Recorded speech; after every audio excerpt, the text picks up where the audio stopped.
আমার স্বামীকে তার ইচ্ছের বিরুদ্ধে আমার সাথে বিয়ে দেওয়া হয়। সম্পূর্ণ ভিডিওটা দেখার অনুরোধ রইল। সে যাকে ভালোবাসতো তাকে আমার শ্বশুরবাড়ির লোকেরা পছন্দ করতো না। বাসর রাতে স্বামী আমায় বলে, আমার জীবন থেকে সরে যাও, এইটা আমি চাই। আমি আর একজনকে ভালোবাসি। শ্বশুর বাড়িতে আসলাম যার হাত ধরে, সে আমার কাছে মুক্তি ভিক্ষা চাইছে। চুপচাপ আমি তার দিকে তাকিয়ে চোখের পানি মুছছিলাম।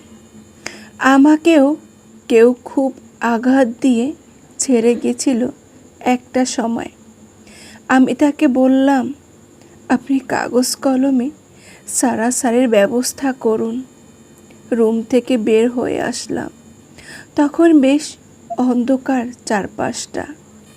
পরনে লাল বেনারসিটার দিকে তাকিয়ে চোখের জল টপ টপ করে পড়ছিল। আজ কত কাঙ্ক্ষিত রাত ছিল আমার, কিন্তু স্বামী তো আমার না। পরের দিন শ্বশুর বাড়ির সবাই আমাকে নিয়ে ব্যস্ততায় মেতে থাকলেও আমার স্বামী একবারের জন্য আমার দিকে ফিরে তাকায় নাই। কলিজাটা ছিঁড়ে আসছিল। এরকম থাকা সম্ভব না। তাই শাশুড়িকে ডেকে বললাম, সব জেনেও কেন আমার জীবনটা শেষ করে দিলেন?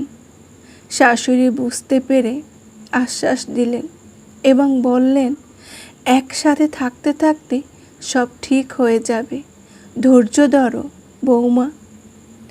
আমিও এক রুমে ধৈর্য ধরে দেখতাম আমার স্বামী অন্য নারীর সাথে রাতে চ্যাটে মগ্ন। অজোরে কাঁদছি। শ্বশুর শাশুড়ি বড্ড ভালো মানুষ, তাই তাদের দিকে চেয়ে বাপের বাড়িও কিছু বলা হয়ে ওঠেনি। মানসিক অশান্তি যার আছে তার কি আর বড় রোগের কোনো দরকার আছে? একটা সুস্থ জীবন ধীরে ধীরে অসুস্থ হতে থাকলো। শরীর শুকিয়ে গেল। বেশ কয়েক মাস পর হঠাৎ একদিন আমার স্বামী রাতে আমার দিকে তাকিয়ে বললেন, আচ্ছা, তুমি এত ধৈর্য ধরে কার জন্যে আছো? আমি তো একটা দিনও তোমায় কোনো সুখ দিতে পারিনি। আমি চুপচাপ তার দিকে তাকিয়ে রইলাম, কারণ বলার ভাষা আমার মুখে নেই। আর কয়েকদিন পর অনেক অসুস্থ হয়ে পড়ায় শাশুড়ি তাড়াতাড়ি করে হাসপাতালে নিয়ে যান। তখন ডাক্তার বলল, আমার শরীরে ক্যান্সারের দানা বেঁধেছে। আহ, জীবন!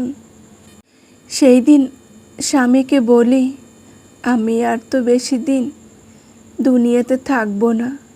চলে গেলে আপনি আপনার পছন্দের মানুষের সাথে ঘর কইরেন।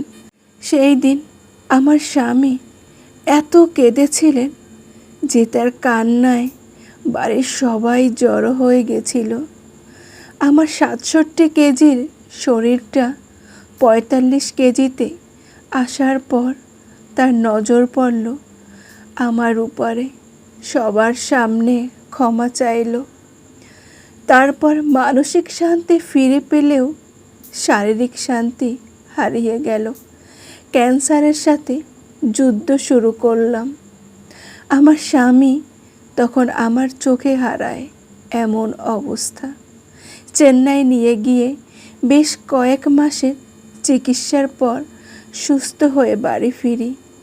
প্রাথমিক ধাপে ধরা পড়ছিল, তাই সমস্যার সমাধান হয়েছে।